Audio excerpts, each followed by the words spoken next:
Hi, Casey. How are you? Good. How are you, Jacqueline? Doing well. So welcome to our Bridging the Gap webinar series. Our speaker today is Kacey Long, who is the Children's Advocacy Centers of Georgia's CSEC Response Team Regional Coordinator, or Regional Care Coordinator. Kacey, would you mind introducing yourself and sharing some of your pronouns and your experience in the field? Just for those watching, I'm Jacqueline. I go by she, they, and I am a member of Bridging the Gap. And Kacey is my partner, my wife. We are legally bound. So if there is a little bit of casualness to our conversation today, that's why.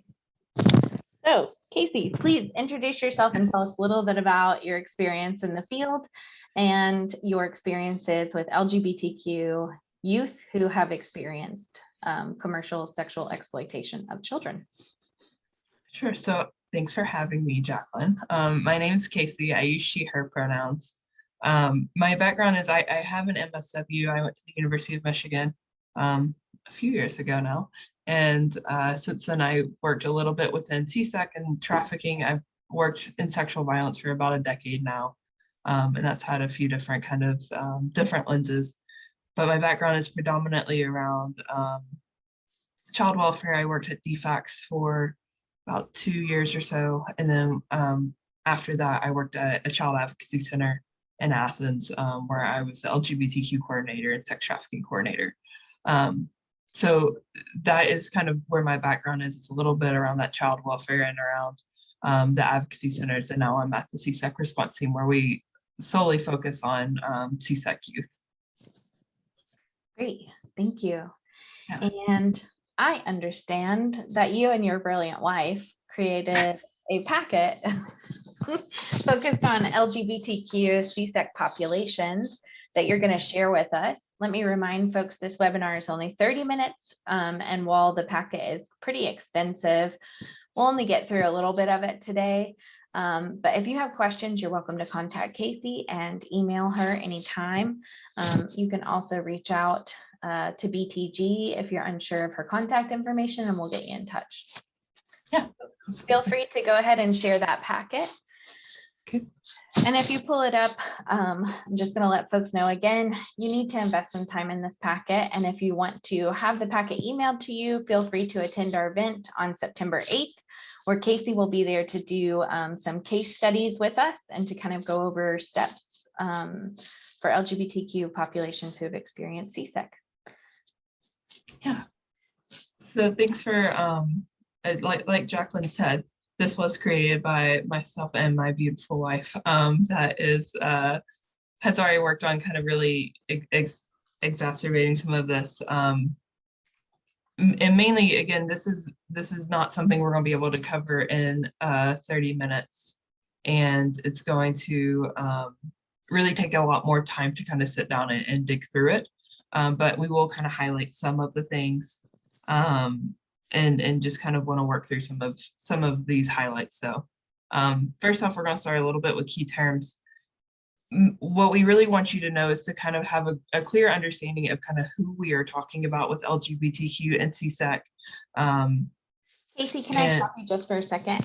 Yeah. Can you enlarge these images as you go through them for us? Absolutely. Is that better? Yep. Thank you. Okay. Yeah. So when we're talking about LGBTQ, we're actually talking about LGBTQIA2S+. And this is standing for lesbian, gay, bisexual, trans, or transgender, queer and or questioning, intersex, asexual, 2S or two-spirit, and plus. For sometimes the plus can mean HIV and AIDS positive, but for others, the plus is intended to represent the many other genders and sexual orientations that aren't included here. So we see it a lot of, we've got folks that identify as pansexual or omnisexual that aren't included within that. So it's much longer, but we do sometimes shorten that LGBTQIA2S+. The biggest thing whenever we're talking about some of these names and identities is to never assume someone's identity and always use the terms they're using to describe themselves. We don't ever want someone to have these terms and kind of put them on someone else just because they may be assuming, right? So we will talk a little bit more about CSEC on the next slide. We will kind of break it down a little bit more, so we'll wait on that one. And this packet does include quite a bit about school climate, because that's your background, Jacqueline, is around school climate and education. And so there will be some of that within that. You could speak to that much more than I could, but it will be included. We just won't cover it within this 30 minutes. And then finally, we have intersectionality. So this is the interconnected nature of social categories such as race, class, gender, sexual orientation, and other identities as they apply to a single person or group. Essentially, LGBTQ youth can have many identities, including but not limited to their gender or sexual orientation. LGBTQ youth can also experience racism, poverty, and or other forms of discrimination beyond gender and sexuality discrimination. So again, we just want to make sure that even though we are talking about folks that identify as LGBTQ within CSEC, that this is not the only identity that they are carrying. They are carrying many other identities, and all of those can be playing in and impacting both their how and why they are traumatized, right? But also how they are responding and how they are seeking treatment and services. Does that make sense? All right, thank you. So next we're going to talk about what is commercial sexual exploitation of children. So we might use a little bit of a few umbrellas throughout this presentation, but we feel like it really is good at kind of seeing how things are overarching. Does that make sense? So with the umbrella, we've got human trafficking. On one side, we have sex trafficking, and on another, we have CSEC, because human trafficking is going to be much more encompassing.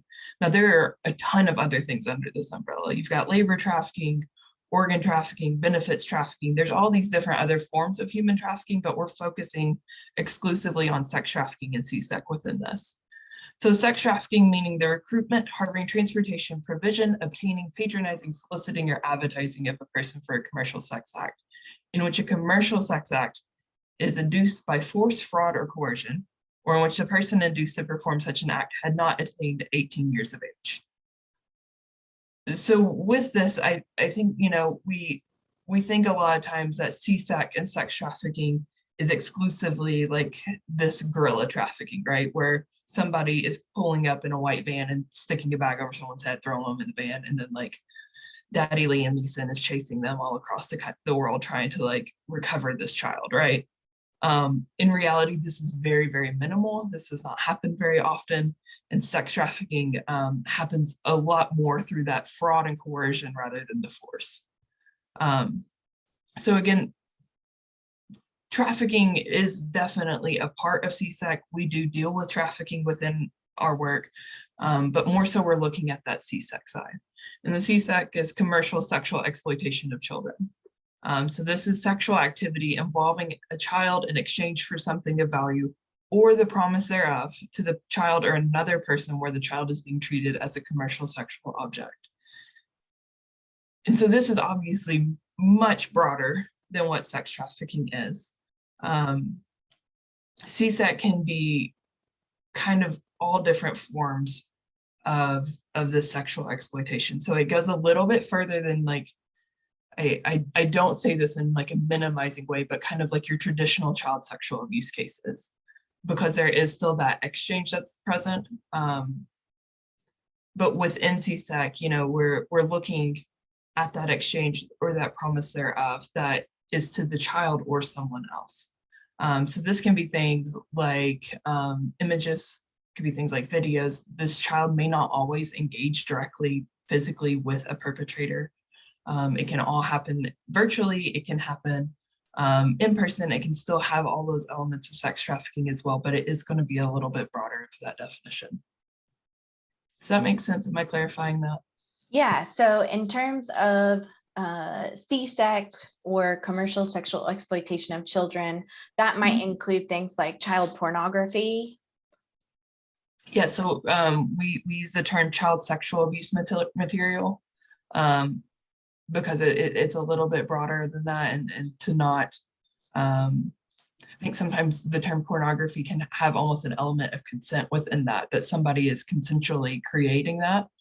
So we use the term child sexual abuse material, and that can definitely be included as a form of CSEC. So sometimes we have kids that are super young and they don't even realize that they're experiencing CSEC. because there isn't any of that physical contact or anybody that's present. Does that make sense? Okay. So to experience commercial sexual exploitation, it could also be, could it be like a youth sending a sext or a text to another youth that has an image of a child that's naked, or an adolescent who is still a child that's naked? Is that considered sexual exploitation of children? It is if there is that exchange, right? So we get a lot of youth that are referred to us where they are engaged in some sort of sexual interaction that is consensual with a partner of an appropriate age that they go to school with, right? And so we often say, like, we're not the promiscuity police. We get a lot of folks that like refer to us and they're like, oh, this child's promiscuous. And we don't, that's not an issue, right? As long as it's consensual and it's healthy, that's great. Youth are going to figure out their sexuality. They're going to be engaging in healthy sexual interactions with folks. And we are not there to make that a problematic issue, right? It's only whenever somebody is sending images of themselves to a partner and then that person is selling them, or they're being forced to do that against their will. So it could also be an exchange for like anything of value. It doesn't have to be money. It could be like drugs or a cell phone bill or something like that. Absolutely. And so we see that happen a lot too, where a teenager is, they don't have access to a phone because a parent has decided that they don't feel like they can monitor them well, or it's not safe, or maybe they can't even afford a smartphone for this kid, right? And a child is then promised a cell phone in order for some sort of sexual exploitation exchange. Does that make sense? Where it could be anything. It doesn't have to be money. It doesn't have to be anything there. It could also do it. And so we are seeing a lot of times that that kids are being exploited in this way as a result for some sort of like something in exchange. It could be, we talk sometimes about survival sex, right?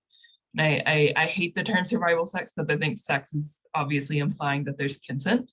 I think we could use maybe survival exploitation or something in exchange for that, where a youth is being exploited to receive food, water, shelter, any of those basic needs, especially when we're talking about LGBTQ youth. If they're running from a home that's not safe or affirming for them, then they're going to find somebody that is going to be able to take care of them. But a lot of times that comes at a cost of exploitation.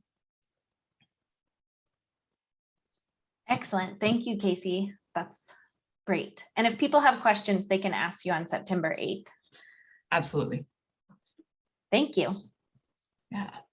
So we'll move on a little bit and talk a little bit more about risk factors here. So one of the things that we really want to highlight is that a lot of times I think within media, we see that victims are these like white, blonde, blue-eyed females in the suburbs that are being exploited, right? And that's not necessarily who victims are. They're very diverse. They come with different ages, genders, race, ethnicity, sexuality, immigration status, ability. They do live in suburbs sometimes, but sometimes they're in city centers, sometimes they're in rural areas. And we talk a lot about, I'm sure a lot of folks have heard when it comes to trafficking, and you hear Atlanta, all these people are like, oh yeah, Atlanta's a hub. We've got Hartsfield-Jackson Airport. We've got all the highways and the intersections, and we get sporting events. And while all of those definitely do contribute to trafficking and do contribute to these exploitations, Atlanta, actually, it's really hard to kind of keep up with and putting a number on the how often this happens, right? So a lot of times we hear that Atlanta is this big hub and it's the #1 in the country, but in reality, it was just listed because it starts with an A and it comes before New York or Los Angeles, right? So definitely still a hub there, but I think we focus a lot of times on these city centers as being where CSEC and trafficking occurs, but it's just as common to be happening out here in Madison and Oglethorpe and Elbert counties, right? So it may look a little bit different within the exploitation, but it's still very prevalent within all these spaces. One of the big risk factors that we see, and again, risk factors are, when we're talking about risk factors, it doesn't mean that these youth have something that is making them drawn to CSEC. I think sometimes we have these conversations and people are like, oh, they're traumatized or they're queer, so they must be drawn to exploitation. It's not anything within the youth as much as people are able to exploit these vulnerabilities and these previous traumas within these youth. So 70 to 90% of sexually exploited children have a history of child sexual abuse. We talk a lot about grooming. We talk a lot about prior traumatization and sexual exploitation. And this is a huge number that we're seeing are already having some sort of previous sexual exploitation within their life. Runaway, throwaway, and homeless youth. So again, these are some language that we use. That throwaway just it's harmful to hear, right? Like it hurts to hear that a child has been thrown away, right? But we're talking about youth, specifically ones like LGBTQ that are not in affirming homes and their parents kick them out. And so they are kind of like a forced runaway almost. And so any of these youth that are often running from abuse in the home, or they've been kicked out of the home, and a lot of times they're not reported as missing. So they're out here trying to figure out how to get their needs met. And a lot of times exploiters will then kind of prey on those vulnerabilities. LGBTQIA youth are 7 times more likely than heterosexual youth to trade as sex for a place to stay. So again, seeing really astronomical intersections of CSEC and LGBTQ. And then a history of involvement in the child welfare system. And so this is one of the really big ones that I want folks to kind of see, that these systems that we're working within as social workers are sometimes creating more vulnerabilities for youth to be exploited. So being in the foster care, this is a quote from one of the youth that we've worked with. Being in foster care was the perfect training for commercial sexual exploitation. I was used to being moved without warning, without any say, not knowing where I was going or whether I was allowed to pack my clothes. After years in foster care, I didn't think anyone would want to take care of me unless they were paid. So when my pimp expected me to make money to support the family, it made sense to me. And so when you're thinking about youth that are being moved regularly within the foster care system, a lot of times we're then seeing that they think for anyone to love them, like they have to produce or create something in order for them to get paid, right? And so a lot of times we're seeing those huge intersections there, and it's where, you know, these youth are traumatized from these systems, right? And so we're talking a lot about kind of these like systematic traumas that they're experiencing that are then kind of being something else that a youth can be preyed upon. Does that make sense?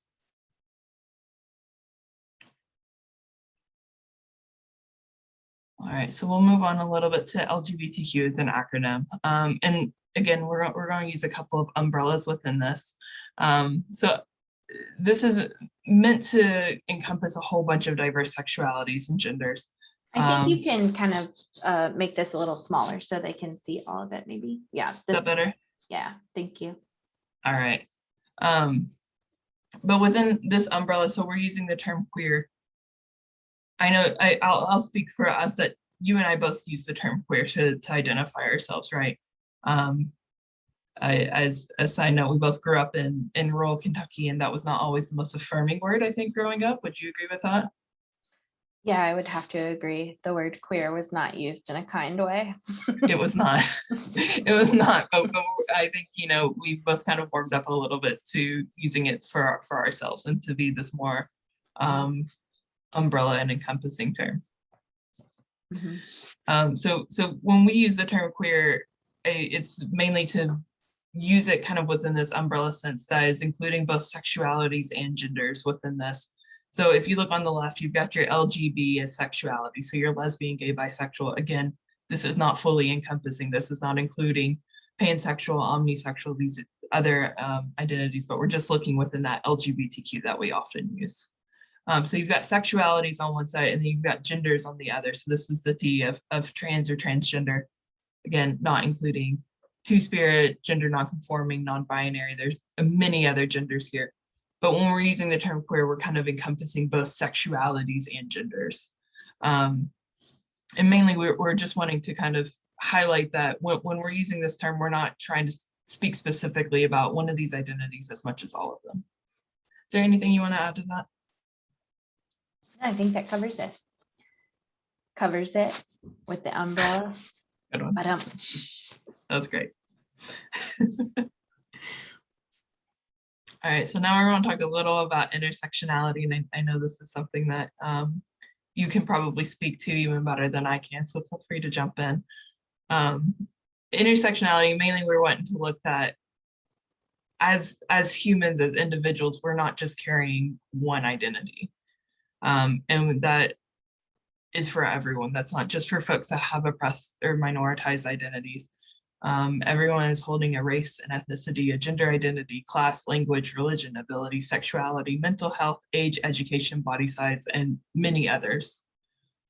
So as somebody that holds both very privileged and very oppressed identities at the same time, I identify as a white cisgender lesbian that was born in the US, has never had any struggles around documentation status.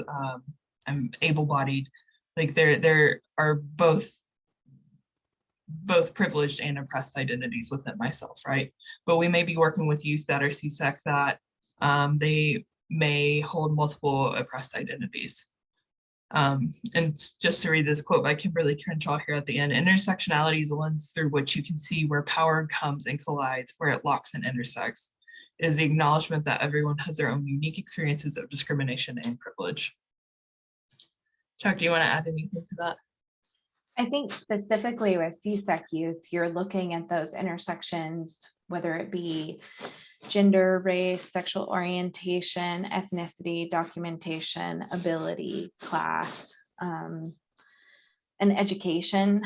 I think kind of being on the inside of watching CSEC and foster youth in particular, there's sometimes a real gap in education as a result of trauma.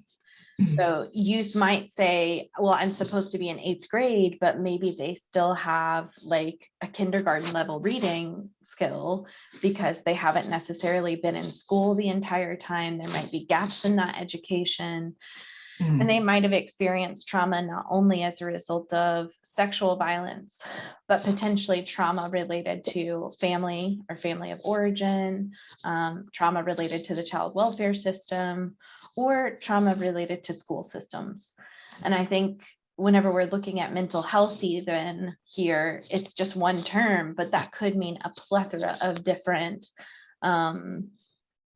kind of like intersecting struggles or traumas that might need to be dealt with or handled in some capacity by their mental health practitioners. Absolutely. Thanks for adding that.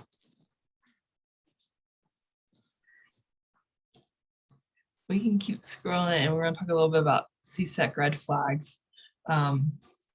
So within this, again, red flags doesn't mean that just because they have some of these that they're being exploited. But again, just wanting to highlight some of these things that can happen that can kind of maybe tip you off a little bit to start kind of assessing for possible exploitation. So again, chronic, truant, runaway, homeless, gang involved youth. These are really, really big red flags for us. So we've got youth that are running pretty regularly. They might be gone for a couple of days. They might be gone for a few months. But one of the things that one of our directors always says is, if I took off and didn't have anywhere to go, didn't have any money, most likely I will not encounter somebody that's just going to be willing to take me in and feed me and take care of me, give me a new phone and things like that. And so a lot of times we're seeing that these youth, they're going to have to rely on someone to help them, but a lot of times folks don't usually help for free, right? They don't just help them out of the kindness of their heart. That a lot of times it comes with another element of exploitation within that. Tattoos that a youth is reluctant to explain. Again, this is really big. I will say a lot of youth, a lot of minors in the state of Georgia have tattoos, even though it's technically illegal to tattoo a minor in the state of Georgia. It's not something where a parent can go and sign off on or anything, even at a tattoo parlor. And that's not to say that it never happens. I think there's still folks that do tattoo minors, and it's not necessarily exploitation related. But again, if we're seeing kids that have a name on them or even like any sort of symbols or something, but they don't want to explain them, then that's usually a pretty big red flag for us. You and I both have tattoos of our home state of Kentucky. We've got equal signs, but I know if anybody comes up to me and they're like, hey, why do you have that weird squiggly line on your arm? I'm like, oh, that's Kentucky. That's where I'm from. And you want to engage with them about those things usually. But if you are encountering a child that might have Ted written on their leg or something like that, and you're like, hey, what's going on there? And they're not like wanting to engage on who is Ted and what's going on there, and kind of wanting to describe that to you a little bit more. It's usually kind of a tip of, that seems odd that you would have that, but wouldn't be willing to engage with me. Does that make sense? Injuries and signs of physical abuse. So again, go ahead. That's not always the case though, right? Like just because a youth doesn't want to talk to you about their tattoo doesn't mean they're exploited. No, not. And again, these aren't like immediate, like if this is true, then this must also, like they can be different. So some kids don't want to talk to people, especially social workers. Yeah. And that makes sense. But if you have rapport with a youth, a lot of times that we're seeing, that it might just be something to kind of have in the back of your mind. Especially if we're working with these youth that have a lot of these intersecting oppressed identities, and we're coming in as white women and like, tell me about that tattoo, kid. And they're going to be like, no, screw off. Who are you? Don't talk to me, kind of a thing, right? Unfortunately, carceral social work has made it very difficult for people to bond with youth, right? So yes, thank you for highlighting that. Injuries and signs of physical abuse, again, this can mean many things. It can mean anything from this kid plays soccer and has a lot of injuries, and that's just another healthy outlet for them, and that's fine. It could also mean that they have abusive caregivers or an abusive partner. It doesn't necessarily mean exploitation, but it is something that might kind of tip you off to kind of engage a little bit more with them about if you're seeing things like black eyes, injuries around their arms, injuries around their neck, especially if they're coming off of a run or something else. Not having access to basic needs, including food, shelter, and clothing, if they are going on run and you have no idea how they're getting their needs met the entire time they're gone, that's going to be another thing to kind of maybe ask a little bit about, maybe ask if they need support around it, things like that. A high number of suspected sexual partners. I cannot reinforce this enough. Teenagers are going to have sex. That is just, we're humans, right? They are humans. Everybody is like, this is not a concern for teenagers to have sex. It's not a concern for teenagers to have sex with multiple people. These are all fine as long as they are having healthy consensual sex. Like this is the only line, right? Like as long as it's consensual, as long as they're enjoying themselves and their partners are enjoying themselves, that's totally fine. Make sure you're talking to them about birth control, right? Like make sure that those conversations are happening. Now, if a child is disclosing to you that they have had a high number of them and these people are 40, 50, 60 years old, or they're men that they don't know, but they're grown, and also you're seeing that kind of combined with some of these other things, or they're coming in with a different phone every day or whatever, like those are going to be things that are like, okay, like let's maybe be aware of this and talk through this a little bit. But again, just because they have multiple sexual partners is not an immediate indication of CSEC, right? Not being in control of their own money, ID card, cell phone, or personal belongings. Again, this could be other things, but if they're not having access to things that is theirs, and say that they work at Sonic on the weekends or something and they don't have control of their money, but somebody else does, that's going to be something that you're going to want to be kind of assessing and looking into a little bit more. Having goods or services that they cannot pay for. Again, most of the time people don't just hand people Birkin bags just for the fun of it, right? Like these are things that it's kind of like you want to be monitoring. Lying about age and false identification or inconsistencies is really common for our youth.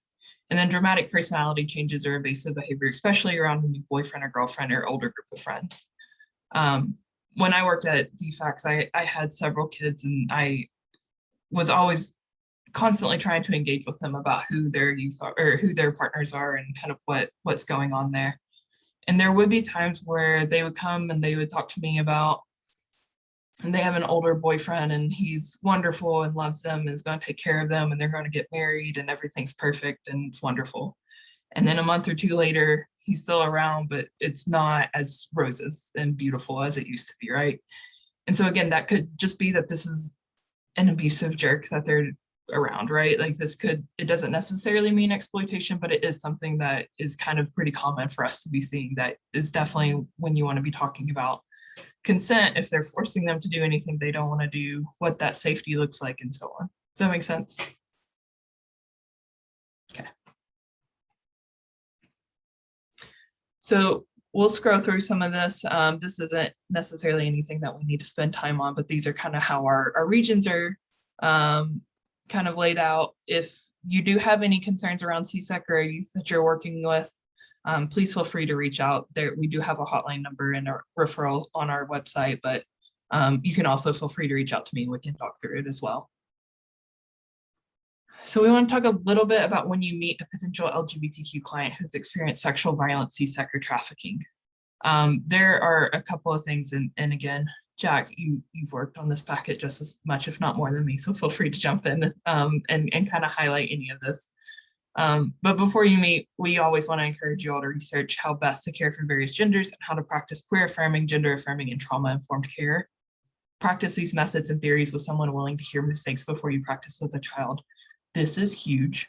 You're going to make mistakes. Everybody, I make mistakes all the time, and I can't tell you the number of times that Jacqueline and I call each other and we're like, is this the right way to do this? Like, how do we navigate this? But make sure you have somebody that is willing to hear those mistakes and work through them with you before you do it, and then just completely ruin any relationship you could build with this kid, right? I will volunteer myself. I think Jacqueline will probably also volunteer herself if there's something that you're wanting to kind of work through. Sorry to throw you out there, but if there's something that you want to work through, please feel free to reach out and kind of work through some of that language and what that will look like. And then affirm your environment by creating an affirming culture in office setting. And so we do highlight a little bit of that throughout this packet. First off, when you're meeting them, you want to discuss who are you. So in your first meeting with a child, introduce yourself with your name and pronouns. Jacqueline and I just did that. Hi, I'm Kacey, I use she, hers. Jacqueline introduces, hi, I'm Jacqueline, I use she, they, right? So making sure that you're kind of normalizing some of that, right? Of using pronouns and using your name, right? And then ask them, what name should I call you? And what are your pronouns? This is always a really good way and healthy way to introduce this. Obviously, you're going to be getting an intake form that might have something on it that is not how they identify, right? And so always allowing them that space to kind of guide and dictate that. Then it's really important that you're still discussing that mandated reporting information. However, it's always good to also highlight, just because I'm a mandated reporter and I have to ensure that you're staying safe, that doesn't mean that I want to be sharing your name, your pronouns, your gender, and sexual orientation. All of that's confidential and it doesn't have to go back to your parents. And then you can ask if needed what name and pronoun they use with their parents, school, agency partners. If you're working with a kid that is in state custody, they're going to have a case manager, they're going to have multiple counselors, they might have a group home or foster parents, they're going to have lawyers, court systems, they're going to have so many people involved. A lot of times they have law enforcement involved. And it might be that they're fine with you and your case manager calling them by their name and their pronouns, but it might be that they don't feel comfortable with law enforcement using anything other than their dead name because they don't feel comfortable being out, right? And so making sure that you're really getting clarity on who uses this name and pronouns and who doesn't. And Kacey, what is a dead name? A dead name meaning kind of like their legal name. And so what they may have been assigned at birth. And so whenever we're talking about what name should I call you, that may not be what's on that intake form and on that birth certificate. For trans and non-binary, non-conforming youth, they may be using a different name. And sometimes using that name that they use is going to out them as being queer. All right, and then next we want to talk a little bit about safety. So safety is crucial to caring for minors who are LGBTQ questioning and or victims of sexual violence. So you really want to assess their safety, and that's going beyond just physical injury. So we talk a lot, I think, about making sure that they don't have bruises or any sort of like physical injuries that could have come from somebody that is exploiting or harming them. But you also want to make sure that you're asking about their mental and emotional safety at home.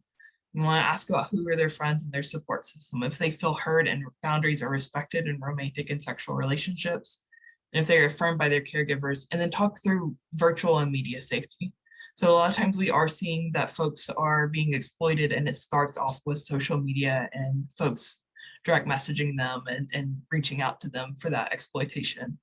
So making sure that you're kind of regularly assessing all those different avenues to make sure that they're staying healthy.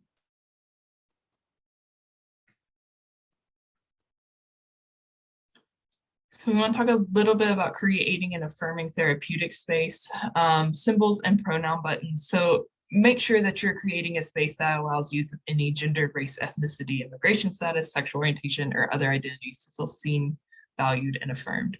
Creating buttons or stickers that display. I know you and I both have some LGBTQ specific things within our office spaces sometimes. And it really is just kind of like creating that space that is showing that symbol of I'm an affirming person and you can come out to me and talk to me and I'm safe, right? Pronoun buttons are really common to use that can kind of just have your name and your pronouns on it. And it can also be good for them so that if they come in and they might be using a different pronoun this day than they used last session, that they can easily just switch that out without having to explain and go through and have that conversation. Confidentiality, again, is huge when we're working with CSEC and LGBTQ youth. When we're thinking about in person, you really want to ensure that your therapeutic space is far away from where caregivers wait to pick up the child in counseling. So a lot of times if you're in person, you're going to have a waiting room, but if possible, it's really good to have your space that you're meeting with the kid pretty far away. You don't want it to just be like a pretty thin door that is going to be what's between them and their caregivers. Utilizing sound machines is really important, and it can also help kind of limit that possibility. And if possible, if you're going to be meeting with the caregivers and the child, it's good to do it in a different space than where you're one-on-one meeting with the child. Not only does it kind of help separate that, but it can also, if they're creating art while you're talking with them that might have their name and their pronouns, or they might be drawing themselves in a way that the dress is a little bit different than how they're able to present in day-to-day around their caregivers, that could be something that could be very easily slipped and outed if they're in that same space, right? And again, it kind of creates a different atmosphere for that child so they don't feel like they're in their safe space and feeling more vulnerable there. When we're thinking about virtual and we're using telehealth platforms, include your name and pronouns in a visible area. You can see mine and Jacqueline's are here within our name. Request a child to show the space they are currently in and ensure no one else is around and listening to the session. And if possible, provide and enforce wearing earbuds to make sure caregivers and others in the home cannot hear the session. You should also be sure to show your space as well. That can kind of give a little bit more like empowering to that youth to make sure you can show that you have dogs in the space, but that it's not going to be somebody else that can easily walk in and out, right? And then also making sure that your platform is confidential and has a chat feature. So sometimes it's healthy where if a kid doesn't want to outright say something, or they're worried that their sibling might be walking by outside their door or something, they can quickly drop something in the chat so that they don't have to risk the vulnerability of verbalizing that. And then finally, safety of whether you are meeting in person or online, you must be cognitive of triggers. So that can be things like how your furniture is set up. You don't want you or a child to feel trapped behind a desk or to create like an odd power dynamic that is like kind of an overbearing space. You want to make sure that you're open, that you both have access to doors, windows. You want to be mindful of any sounds from the outside, where your physical space is. So sometimes when we're working within agencies, we might be close to a police station or a jail or a hospital. And not only could those be triggering for them to be around those spaces, but they come with sirens a lot of times and loud noises and things that could kind of jolt somebody that's trying to disclose and have these conversations and remind them that there are other people outside and that it doesn't help create that safe space for them. Be sure your agency provides only gender affirming bathrooms that are accessible. So first off, we don't want to make a queer youth walk to the other side of the building just to go to the bathroom. But also we don't want it to have a male and female bathroom in the lobby, and a youth feel more comfortable with using one that doesn't they don't want to use it in front of their parents, or they don't want to have to walk all the way to the back, and that's kind of outing to go to that gender neutral bathroom, right? So if everything is gender neutral, there's nothing that a youth will have to do that's going to out themselves in that space. And then, if possible, provide youth with the option of changing into gender affirming clothing when possible and safe. So this can be something that could risk outing a youth, of course, but if specifically if they're going to be there for kind of like an all-day group session or something like that, sometimes it's really affirming for that kid to be able to come in, put on something that they feel comfortable in, and that way they can kind of present as themselves and feel comfortable in that space. And then finally, be prepared to advocate for your youth, right?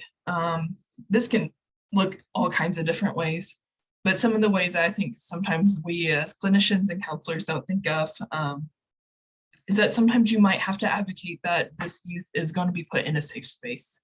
And safety sometimes does not always match how we legally define safety, right? So some youth may not be safe in a space where their parents aren't affirming. And you may have to kind of advocate that, look, these parents may not be physically abusing this child, but they're mentally and emotionally abusing this child. Or state agencies sometimes will fill the constraints of the system and place them in a group home that is not correctly aligned with their gender. And so sometimes these counselors are really needing to be able to advocate of what is mentally, emotionally, and psychologically damaging to place a child in one of these settings. So again, we just want to make sure that you're reminded of what that safety can look like in all these different spaces and how you can be an advocate within that. Does that make sense? Yes. And, you know, we're getting pretty close to time. We want to keep this as concise as we can. Obviously, during our September 8th event, you'll be providing us with some case studies, and we can kind of talk through that first meeting with clients, some of these safety things, and how do we develop a referral, a therapy, a therapeutic method, and some practice methods as well.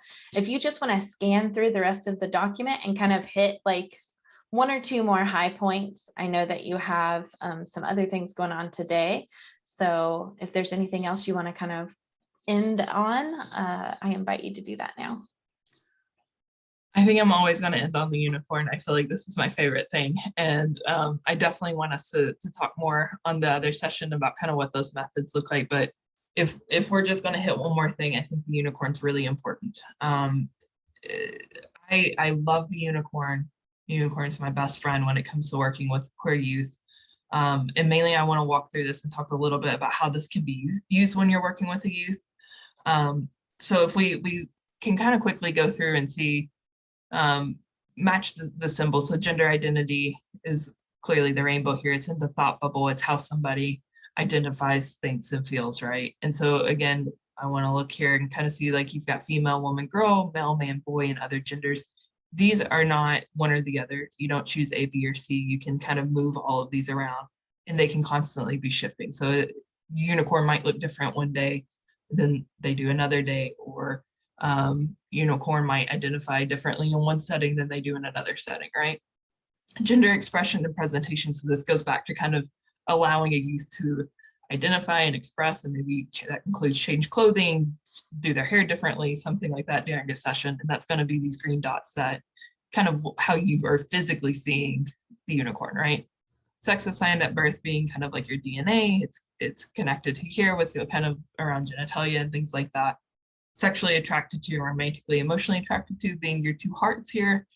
The biggest thing about unicorn I want to hit on is if you are working with a youth that is kind of shifting a little bit in how they identify, and they may not feel like they kind of want to play with names and pronouns and gender expression a little bit. Unicorn's really good at being able to kind of lay that out and show and allow a space to kind of communicate that. So I used to take the unicorn and I would laminate it and use dry erase markers and allow you to kind of come in and say, I'm feeling like I am pretty far on the female, woman, girl, a little bit on the male, man, boy, and I'm all the way over on other genders today. And so it allows the space to kind of express that and how they're feeling. And it may be that they do this one session and it looks one way, and the next session they look completely different within the unicorn. So again, it's a really good tool to kind of help kind of make those connections. it allows the youth to really see kind of how these are different and that they can kind of express and identify and explain their attraction differently in different spaces. And it's a really easy tool to kind of work that out. I thank you for having me, Jacqueline. Obviously, this packet is brilliant and you've worked very hard on kind of creating this. So thanks for walking through this with us. I appreciate y'all having me. Well, thanks so much for joining us for this short webinar. And if you'd like to learn more about Kacey or Bridging the Gap, please feel free to attend our event on September 8th from 11 to 12:30. Kacey will be taking a few questions about webinar, any other questions folks might have about LGBTQ or CSEC. If you do choose to attend, or if you'd like a copy of the packet, you are welcome to have it. We will be emailing it out following the event on September 8th to those who attend. But if you're not able to attend and you still like the packet, we're happy to email it to you. Just shoot us an email. And this will be available on the website for the duration of the academic year. Kacey, thank you so much for joining us. We also would like to thank Ruth Bader and Doug behind you. They've added a lot to our conversation today. Thanks so much for coming, and we will see everybody on September 8th with Kacey, who is going to give us some cases to practice with. So we look forward to that. Thanks so much and have a great day.